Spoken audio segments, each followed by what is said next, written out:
a city of brick and steel, a river that connects everything, and a name that lands like a dare: Stalingrad. In 1942, while the map of the East was on fire, two armies stared at each other through the smoke of guns and the ruins of a city. The question that would change everything wasn't who had more men or more tanks, but who was willing to hold out longer, who would be the first to give up a meter of ground or a sip of Volga. Stalingrad wasn't won by bullets alone. It was logistics against hunger, air power against basements, and maps against gut instinct. It was not one step back turned into a tactic, and an entire city turned into a trench. But how did the Soviets turn factories into fortresses? How did the Wehrmacht, undefeated across half a continent, bog down among bricks, pipes, and stairwells? And how did a plan far from the spotlight, out on the flanks, change the fate of the Sixth Army? Today we'll tell how Stalingrad went from a target on paper to the turning point of the entire war in the East, from the bombing that made it a maze to the encirclement that made it a trap. But first, if you're new to the channel, subscribe and hit the bell. Here, we break down the battles that changed history. Today, it's Stalingrad, the city, the river, and the winter that stopped Nazi Germany. And now, let's begin. The story starts long before the first shot echoes through the ruins. By mid-1942, the war in the East had become a test of endurance. Germany had failed to knock out the Soviet Union in 1941, and winter forced the Wehrmacht to halt. But in the summer of 1942, Berlin chose another path: strike south, cut the Volga, and seize the oil of the Caucasus. The plan was codenamed Operation Blue. Stalingrad, for its part, was a major industrial city on the west bank of the Volga, a knot on the map where steel, coal, and oil intersected. But this city wasn't just a name. The tractor factory was turning out T-34 tanks with assembly lines practically pressed up against the front. Metallurgical plants and workshops fed the war effort, and a river port sent barges up and down the Volga with supplies. Hitler knew that whoever controlled that river could choke off the movement of grain, fuel, and equipment to the Soviet heartland. And there was a symbolic edge everyone understood. The city bore Stalin's name. Taking it would strike Soviet morale and serve as a propaganda trophy. The German bet, however, had a built-in flaw: finite resources. Operation Blue split forces to chase two colossal goals at once: capturing Stalingrad and driving into the Caucasus. That meant columns racing hundreds of kilometers across open steppe, supply lines stretching thin, and fuel that didn't always arrive. Panzer speed depended on trucks and rail lines groaning under strain. At the same time, the German High Command trusted that, as in the previous year, Soviet resistance would crack under pressure. Underestimating the enemy would prove a costly mistake. For Moscow, Stalingrad was critical terrain. Local production, though battered, kept going. Traffic on the Volga kept the city and the front alive. Strategically, losing the river would sever the logistical backbone linking the Soviet south to the country's center. So as the Wehrmacht closed in, the city was fortified with ditches, machine gun nests, ad hoc strongpoints, and, when needed, workers and civilians stacking walls with bricks torn from their own homes. On the German flanks, the picture looked different. To sustain the thrust, Berlin deployed its allies. Romanians, Italians, and Hungarians covered long fronts on either side of the push towards Stalingrad. These units were overstretched, often with horse-drawn artillery and inadequate anti-tank weapons. Many 37mm and 47mm guns couldn't reliably stop T-34s. The few modern 75mm pieces arrived late and in short supply. When the weather turned and T-34s came in numbers, those lines would be paper bridges. Meanwhile, in the air, the Luftwaffe reigned. Wolfram von Richthofen's Luftflotte 4 prepared a pounding that, once delivered, would reduce Stalingrad to dust and cinders. But fire doesn't always help the attacker. As the Germans soon discovered, ruins are a battlefield that favors stubborn, close-in defenders. On June 28, 1942, Operation Blue kicked off with confidence. After spring, the Wehrmacht regained momentum. Voronezh fell, the Don was crossed, and in many German headquarters the feeling was that the USSR could absorb no more blows. The broad plan envisioned two prongs of the same fork, one to bite into Stalingrad, the other to jab into the Caucasus and grab the oil of Maykop, Grozny, and, if possible, Baku. But splitting forces also meant splitting logistics. Why did Stalingrad matter so much to Hitler? First, industry. The Dzerzhinsky tractor plant didn't just make farm machinery. In wartime, its line adapted to armored vehicles and components. Next to it, the Barrikady and Krasny Oktyabr works produced artillery and steel. Second, the Volga. Running that river was like having a barge superhighway to ease the saturated railways. Oil coming up from the south needed that waterway. The Soviets had known since World War I that the Volga offset the rail bottleneck. Third, the name Stalingrad was pure politics. Leaving it in German hands would be a bitter moral defeat for the Soviets. The German plan assumed the enemy was spent and that Axis allies on the flanks could hold. To the north of the sector, the Romanian Third Army covered an immense line. To the south, the Romanian Fourth Army did the same. Their divisions had few modern anti-tank guns, relied heavily on horses to move artillery, and in many cases lacked mobile reserves. The Italians and Hungarians weren't much better off. They were brave, but the math of fire, caliber, penetration, range, doesn't care. At the same time, Germany's economy of force compromised effectiveness. Pushing toward the Caucasus demanded fuel, which was precisely what they were going there to seize. The Panzer's gasoline appetite made every kilometer a logistical challenge. Supply lines lengthened. Railroads needed gauge changes, bridges, organized stations. Every detour toward the Caucasus stole trucks and rail cars from the assault on Stalingrad. Meanwhile, the Stavka, the Soviet High Command, gauged the blow and braced to absorb it. Order number 227, issued July 28, 1942, captured the stance expected of the fronts. Not one step back. It imposed penal battalions and blocking detachments to curb routes, but its strategic message was different. Hold critical ground. Stalingrad was one of those places. As the Wehrmacht neared the Volga, 1942 river traffic kept moving materiel along the water. Soviet priority was to keep routes open, dredge, sweep mines, move convoys under bombardment. The city militarized. Those who weren't fighting dug trenches, strung wire, mixed Molotov cocktails. They drew maps of the underworld, sewers, basements, conduits, that soon became routes for attack, withdrawal, and ambush.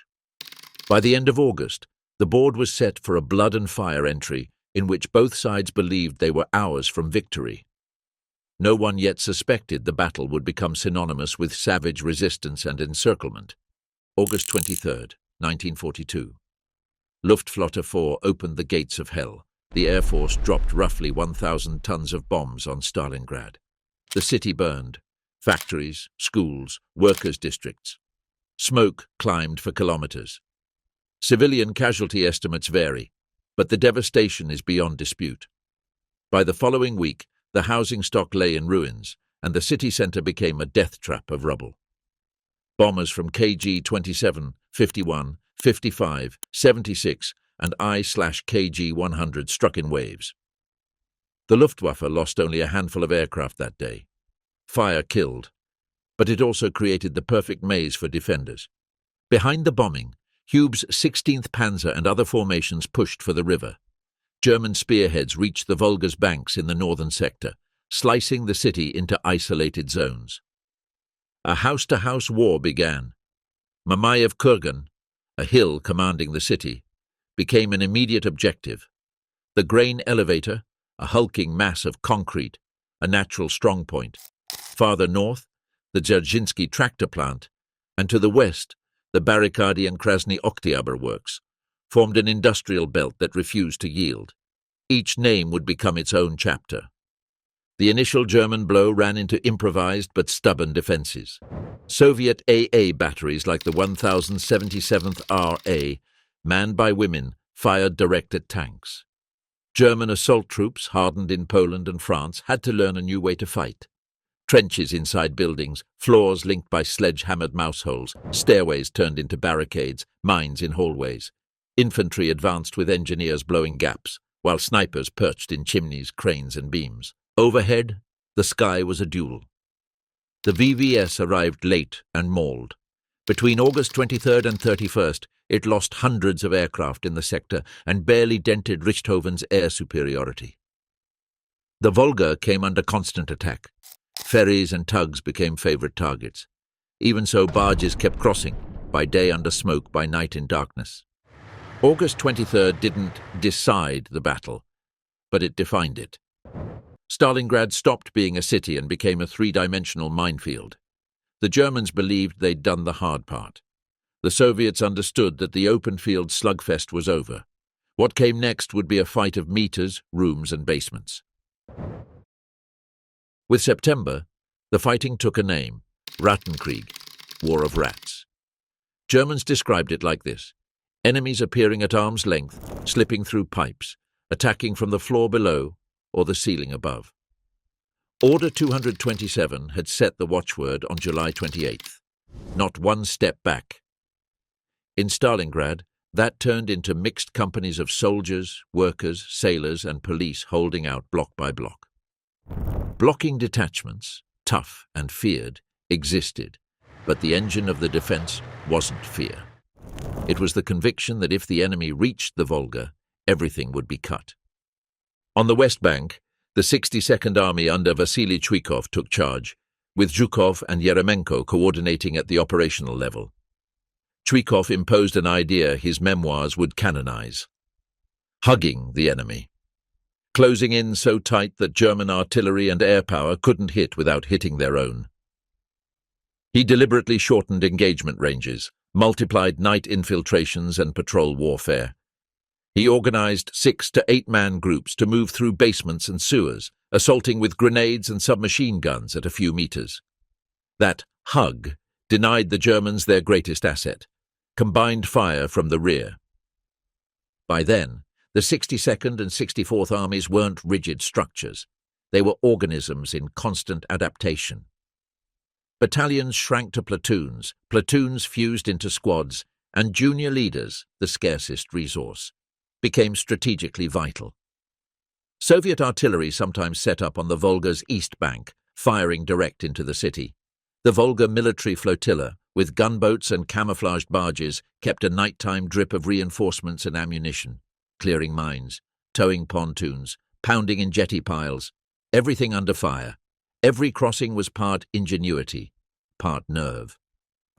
In mid-September, one name became synonymous with sacrifice: Alexander Rodimtsev's 13th Guards Division. On September 14th, his men crossed the Volga at dusk, without reliable maps, under air and artillery attack. Many boats never made it. The division jumped straight from the quay into combat downtown around the station and Mamayev Kurgan. In 24 hours it lost thousands, but stabilized the urban front. The survivors of Rodimtsev's regiments clung to the ground and hurled the German onslaught back with grenades. It was the archetype of the by-the-drop reliefs that kept the city alive. At the same time, the sniper war was born. At a range of meters, the man who owned a stairwell or a street crossing determined the movement of a whole company. Tales of duels multiplied. Some true, some turned to legend. But behind the myth was a tactical reality. A good sniper with a clean sector could shut down an advance. The German answer was micro-tactics. Assault teams with engineers and flamethrowers clearing room by room. The Soviet answer was elastic cells, slipping through wall holes, reappearing from basements, and counterpunching. The result was not a line of battle, but a honeycomb. Nights brought the tugs up and down the river. Crossing the Volga was a lottery. The Luftwaffe tried to cut any barge on sight. German artillery raked known routes. The flotilla set up corridors of smoke, doused lights, used pockets of shadow. Meanwhile, batteries on the east bank hammered German concentrations silhouetted against a burning sky. When the cold arrived, the mud stiffened, the ground hardened, and Chuikov's hug grew deadlier. Sound carried farther, breath plumed in the air, and frozen grenades worked better than numb triggers. Diaries left flashes, a medic counting how many gauze pads he had left, a sergeant sketching a floor plan of a staircase with room numbers that no longer existed, a lieutenant writing to his mother from a coal bin. The 62nd leaned on such people and on impossible logistics.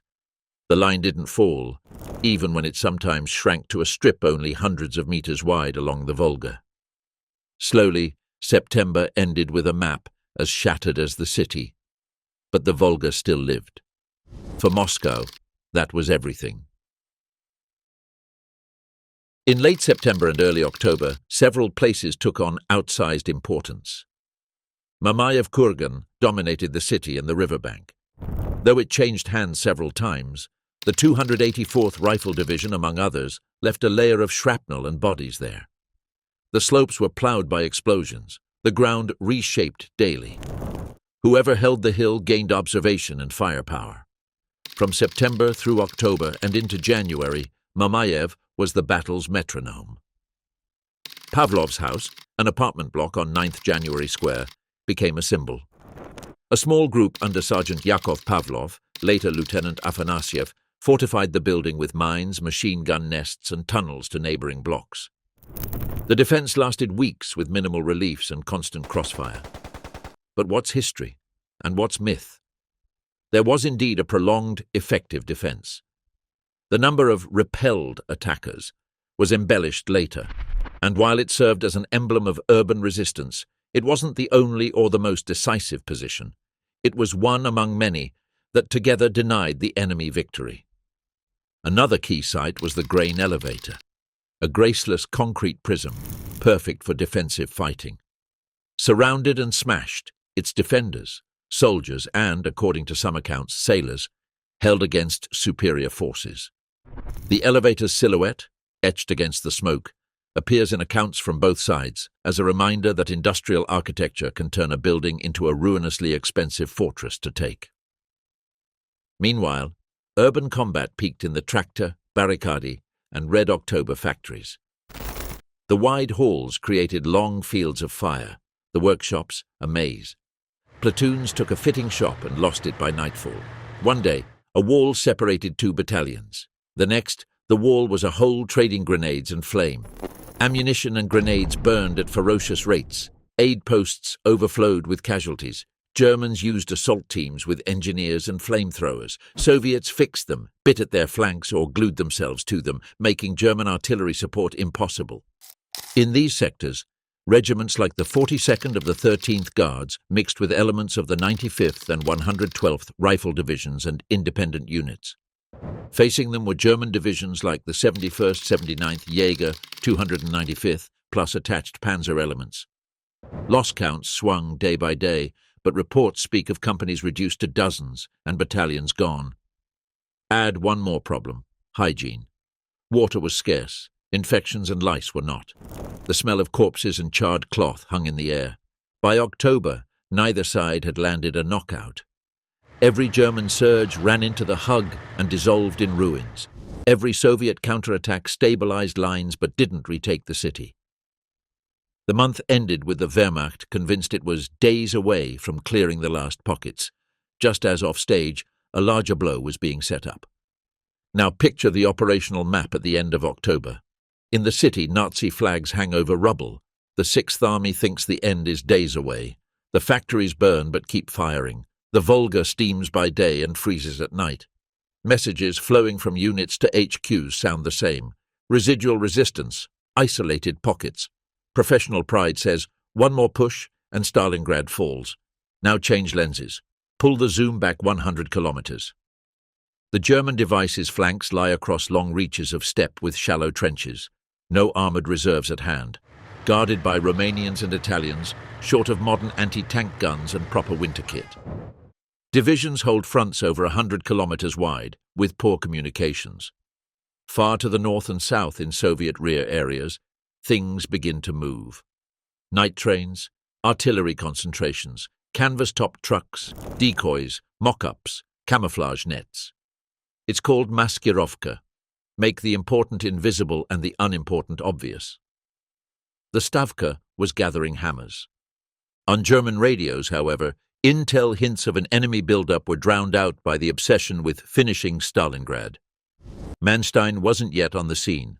Paulus waited for orders.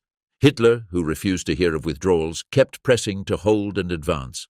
Kotelnikovo, Kalash, the great bend of the Don, names about to turn into arrows on a map. Everyone thought they were days away, when in fact they were hours away from something else. In October and November, while Stalingrad bled, 3 Soviet fronts meshed. The Don Front under Lieutenant General Konstantin Rokossovsky, the Southwestern Front under Lieutenant General Nikolai Fyodorovich Vatutin, and the Stalingrad Front under Colonel Andrei Ivanovich Yeremenko, all under the strategic coordination of Zhukov and Vasilevsky. The plan, Operation Uranus, was to avoid smashing into the hard center inside the city and instead break the Romanian flanks to the north and south, then snap a pincer shut and encircle the 6th Army and part of 4th Panzer. The logic was surgical. Don't insist where the enemy is strongest. Hit and break him where he's weakest. Maskirovka did the rest, hiding reserves, night moves, smoke screens, decoys, fake rail stations, dummy batteries, strict radio silence, everything added up. The terrain helped. The plain let tank brigades and heavy artillery move if unseen. The sudden cold hardened the ground and turned mud into firm tank country. Stavka pushed D-Day back a couple of times to finish massing. When the hour came, the combined fronts would field over 1 million men, nearly 900 tanks, more than 13,000 guns, and about 1,500 aircraft. The planned axes were these. In the north, from the Don's Great Bend heading south, the 21st and 65th Armies would open lanes for tank units to exploit in the open. In the south, from the Kotelnikovo/Kalak sector, the blow would fall on the Romanian 4th Army and converge on the Don crossings and road hubs at Kalak. If both thrusts met, they'd form a pocket, trapping the 6th Army and elements of 4th Panzer. Meanwhile, reports reaching Paulus spoke of rising tension on the flanks, but the priority remained cleaning up Stalingrad. Hitler even forbade pulling panzers out of the city to form a mobile reserve. German command trusted the Romanians would hold long enough for reinforcements to arrive, and that if trouble came, the Luftwaffe would patch it. By then, the Luftwaffe was overstretched across a gigantic front. When frost glazed the steppe and the river began to freeze, mistakes began. The stage was set. Operation Uranus wasn't after a pretty victory in the central square. It wanted operational results in the open rear. Operation Uranus, November 19th to 23rd, 1942. At 7:20 on November 19th, 1942, the north erupted. The 21st and 65th Armies, with tanks from the 5th Tank Army, slammed into the Romanian 3rd Army. The first waves hit minefields and firm resistance, but once the T-34s cleared the defensive belt, the lack of heavy anti-tank guns sealed the line's fate. By noon there were breaks. By dusk, retreats. The next day, the south went up. The Romanian 4th Army, holding an enormous front with weak reserves, buckled under blows aimed at depth. Soviet motorized units sailed through the steppe fog, bypassed strongpoints, and drove for crossings and roads, while German counterattacks by the 48th Panzer Corps ran short on fuel and had too few tanks.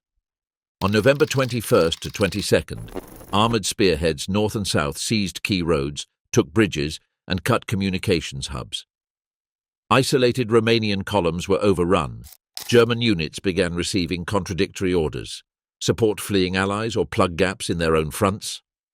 On November 23rd, the Soviet pincer snapped shut near Kalash on the Don.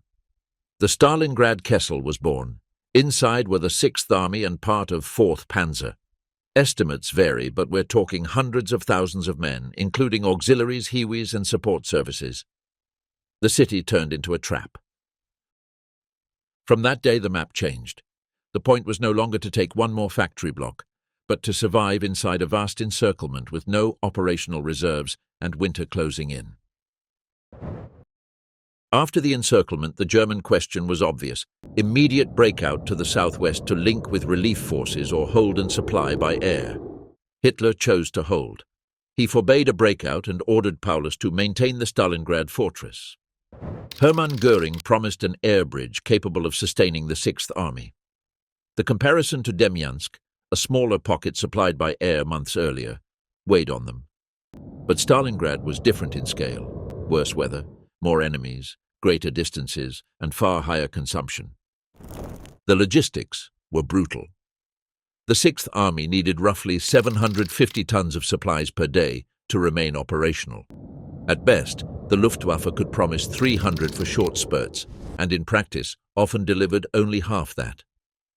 The main airfields, Pitomnik and Gumrak, lay inside the Kessel under constant fire. Every landing was a miracle, every takeoff a drama with wounded packed aboard. Losses mounted among Ju-52s and He-111s. The Soviet raid capturing Tatsinskaya airfield at the end of December would hit German airlift capability even harder. Paulus hesitated. His corps commanders pulled in different directions. The Donnerschlag option, a coordinated breakout to the southwest when Manstein's forces drew near, needed fuel that no longer existed and a political green light that never came. Days passed. The window shrank. Inside the Kessel, fuel was rationed, vehicles cannibalized. Moving a division would mean leaving thousands to march on foot. Signals between Hitler, Paulus, and Manstein record arguments, waiting, and categorical orders. No breakout. Time did the rest. Tied to the radius of its airfields, the Sixth Army contracted around Pitomnik and Gumrak. In early January, Soviet artillery pounded both. Without those fields, the air bridge died a sudden death. The decision to hold turned a hard encirclement into a sentence. Hitler created Army Group Don under Manstein. The plan? Launch Hoth's 4th Panzer Army from Kotelnikovo to break northeast, cross the Mishkova, and link up with a breakout from inside the Kessel. The first days looked promising. Veteran panzer divisions moved across the winter steppe, took villages, seized bridges. They reached the Mishkova, at some points coming within a few dozen kilometers of the pocket's edge. On maps, the gap looked tiny. On the ground, it was a universe. There was a problem. No real coordination with a breakout from inside. Paulus had no clear authorization to move. He lacked fuel and ammunition for a hard punch. And with each passing day, the Soviet Second Guards Army planted itself in front of Hoth. The Soviets contained, then counterattacked.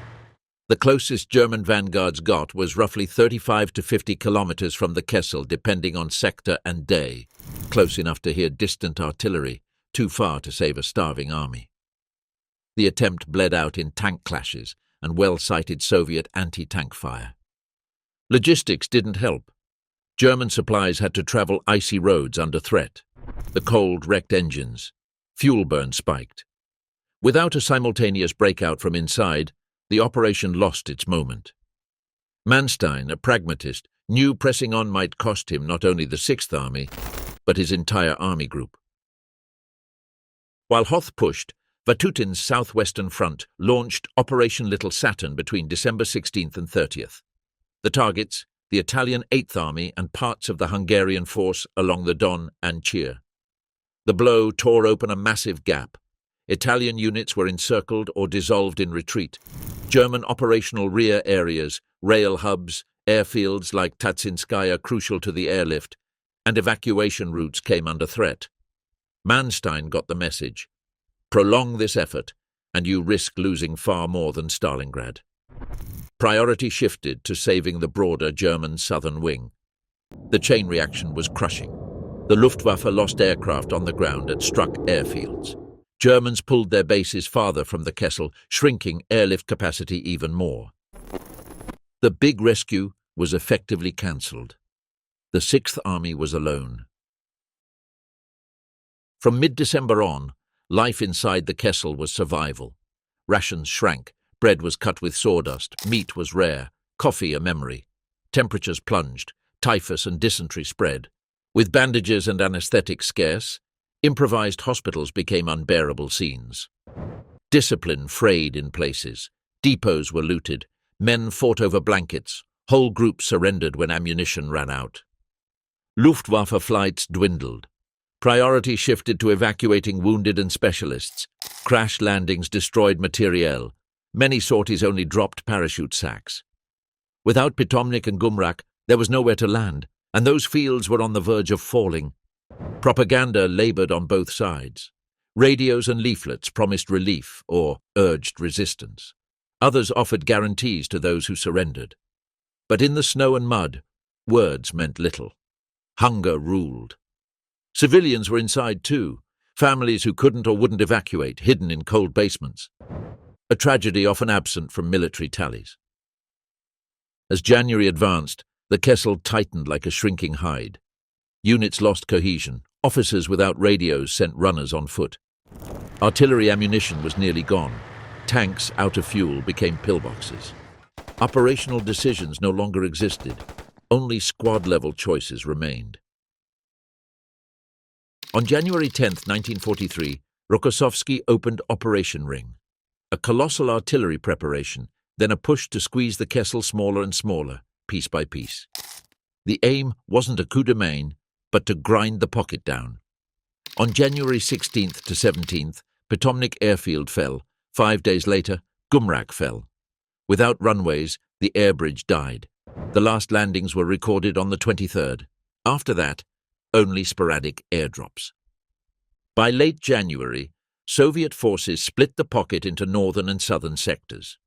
On January 30th, Hitler promoted Friedrich Paulus to field marshal, hoping implicitly that no field marshal surrenders. Paulus did not kill himself. On January 31st, he capitulated in the south. On February 2nd, the rest surrendered. About 91,000 prisoners, including more than 20 generals, marched into captivity. Very few would return a decade later. The last days inside the kessel showed what out of everything really means. Soldiers melting snow to drink, doctors operating without morphine, guns firing their last rounds knowing silence was next. In and around the city, the Soviets would later count hundreds of thousands of German and Romanian dead. The city itself wasn't a ruin so much as a geological layer of war. Stalingrad wasn't just a battle. It was a turning point. The Wehrmacht lost an irreplaceable mass of veteran troops, junior leaders, materiel, and, perhaps most importantly, prestige. Strategic initiative in the East shifted. From 1943 on, the Red Army set the tempo and never let it go. Soviet morale and propaganda soared. If they could hold in Stalingrad, they could push at Kursk, on the Dnieper, in Belarus. For Axis allies, the impact was corrosive. Italy and Romania swallowed disasters that tore at their ties with Berlin. The Germans were forced to rethink strategy. The myth of invincibility had shattered. On the OKH maps, the word reserve took on a different weight. Figures vary by source, but the ranges speak for themselves. Roughly 330,000 men were trapped in the kessel. Around 91,000 laid down arms. Fewer than 6,000 would return years later. Total losses across the whole campaign ran to the hundreds of thousands on each side. Many estimates put Axis losses above 800,000 and Soviet losses above 1 million for the entire Stalingrad campaign. In the city, the August bombing killed tens of thousands of civilians by some counts, though exact figures remain debated. In memory, Stalingrad is also a physical place. Mamayev Kurgan turned into a monumental complex with "The Motherland Calls," that statue crying to the sky with sword held high, and a city, Volgograd, rebuilt almost from its foundations. They aren't just Russian remembrances. They're a universal warning about what it means to take industrial war into a city's heart.